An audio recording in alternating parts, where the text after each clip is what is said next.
Imagine a fortress, a citadel that for 50 years was the absolute center of the tech world. Okay. Its walls were miles high, treasury overflowing with gold, and inside they were forging technology that looked like magic. Right. Now, fast forward to today. You walk past that castle, the walls are breached, the treasury is being raided just to pay for repairs. That sounds like a synopsis for a Game of Thrones spinoff, but we're talking about Silicon Valley, aren't we?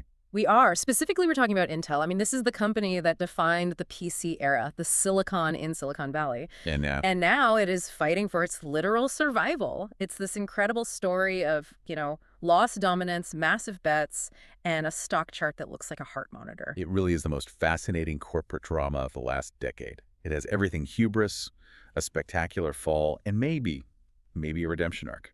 So let's set the scene. It's Thursday, January 22, 2026. Intel just dropped its Q4 2025 earnings. And the mood is tense. It's this strange cocktail of, relief that the patient didn't die on the table and absolute terror about how fragile this recovery really is. Right, and that sets up our mission for this deep dive. We're not just reading an earnings sheet. We're asking the big question. Is Intel a deep value bargain, the trade of the century? Or is it a value trap? Exactly. A hole where capital goes to die. Right. And to figure that out, we're going to run it through a Buffett long-term performance framework. Would the Oracle of Omaha even touch this? I love that framework. It cuts right through the noise.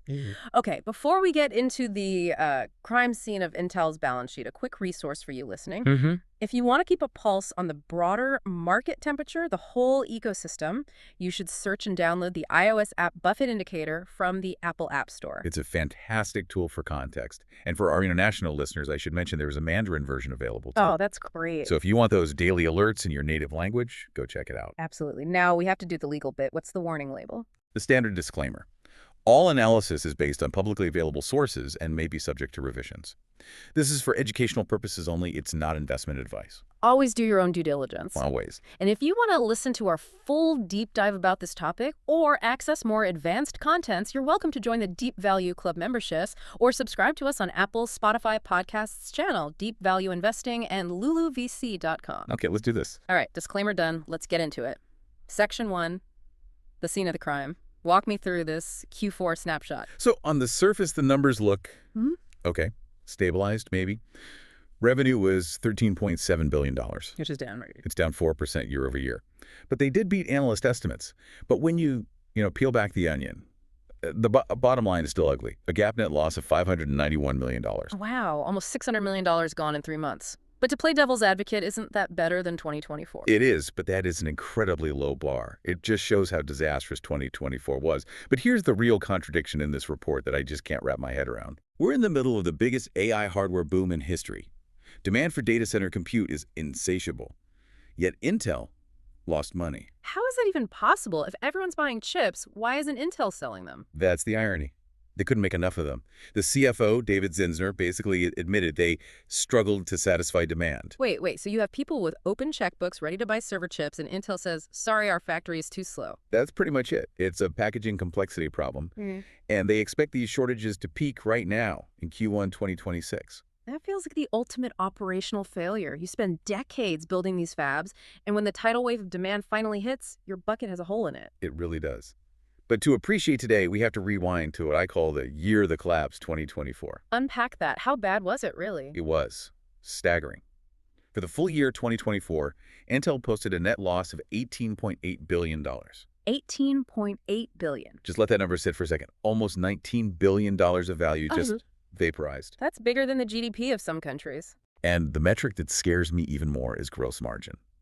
For decades, Intel was a money machine. Margins above 60%. Right. Rock solid. In 2024, that collapsed to 32.7%. That's a fundamental break in the business model. It's like a luxury brand suddenly selling its stuff at discount prices because the factory is broken. That is the perfect analogy. And when your margins get cut in half, you can't fund the R&D to stay ahead. It becomes a death spiral. So how did this happen? How did the king of chips end up here? This gets us to Section 2, how the moat was breached. Intel's moat was built on two massive walls. First, the x86 architecture monopoly. If you want to run Windows, you had to buy Intel. And second, their manufacturing. The fabs, they were the best on earth. Right, the famous TikTok model. Pick, you shrink the process. Talk, you improve the design, like clockwork. Until the clock stopped. Exactly. Intel got arrogant, got stuck on the 10-nanometer node, then the 7-nanometer. They failed. Meanwhile, TSMC, Taiwan Semiconductor. they didn't stumble. They bet the farm on EUV extreme ultraviolet lithography. Which is, for the non-engineers, basically using super advanced light to etch impossibly small circuits. It's the most complex manufacturing process in history. Intel delayed it. TSMC embraced it. And that gap shows up in the margins. Intel at 33%, TSMC at 59%, and NVIDIA, who uses TSMC, at 75%. That gap is the scorecard. It proves they're no longer the leader. They're playing catch-up. And while that wall was crumbling, the other one was being attacked by what I call the five horsemen. A coordinated assault. You've got AMD, NVIDIA, Apple, Qualcomm, and RSCV. The Apple one still hurts. I mean, they kicked Intel out of their own Macs. It's a huge symbolic blow. But the bigger threat is in the data center. Amazon AWS started building their own Graviton chips. Why pay the Intel tax? Exactly. And then you have AMD. For years, they were the budget option. The store brand cola. Not anymore. Yeah. They went to TSMC for manufacturing, and suddenly their EPYC server chips were better than Intel's. They were eating Intel's lunch. It's a war on all fronts. And then there's the biggest one, the AI shift. The existential threat.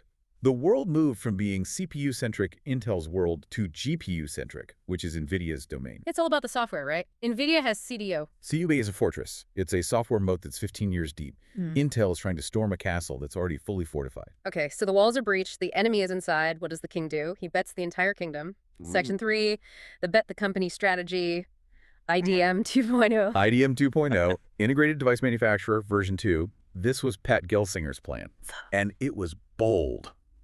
Not only fix their own manufacturing, but become a foundry for other people. So we'll build your chips for you, even for competitors. Even for competitors. Yeah. But the cost. Oh, the cost is eye-watering. CapEx ballooned to $25–30 billion a year. Hold on, they lost almost $19 billion in 2024. Where are they getting $30 billion to build factories? They're not. They had to, what analysts call burn the furniture to heat the house. They did these things called SEIP's semiconductor co-investment programs. In England. Basically, they brought in private equity. They partnered with Brookfield. Brookfield puts up about half the cash for the Arizona factory. And in return? They get a huge chunk of the future cash flows from that factory. Right. So Intel sold a piece of its future to survive the present. Wow. And all of this, Ooh. everything, hinges on one thing, right? The 18A process node? Everything. 18A is the moment they claim they will surpass TSMC again. If this works, their chips will be faster and more efficient than anyone else's. And if it fails? If it fails, the thesis collapses. The company probably gets broken up. The good news is the first chips Panther Lake and Clearwater Forest have powered on. They work. Powered on is different from mass-produced profitably, though. A huge difference. But if it hits, margins could go back to 50% by 2027. If not, well, it's over. The stakes couldn't be higher. And while the company is betting the farm, shareholders have been getting crushed. Section 4. Shareholder pain. My grandfather held Intel for the dividend. A lot of people did. It was a classic widow and orphan stock. In 2022, the dividend was $1.46. Then they cut it to 50 cents.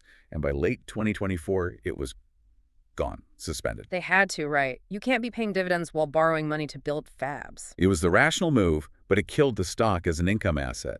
But the thing that really makes every value investor's blood boil is the buyback history. Oh, the Bob Swan era. Around 2018 to 2020, they spent $36 billion on stock buybacks. 36 billion. Imagine if that had gone into EUV machines. Exactly. But it's not just the spending, it's the timing. They committed the cardinal sin of capital allocation. They bought their stock when it was expensive, $40, $50, $60. And then when it crashed to $25? They stopped. They bought high and stopped buying low.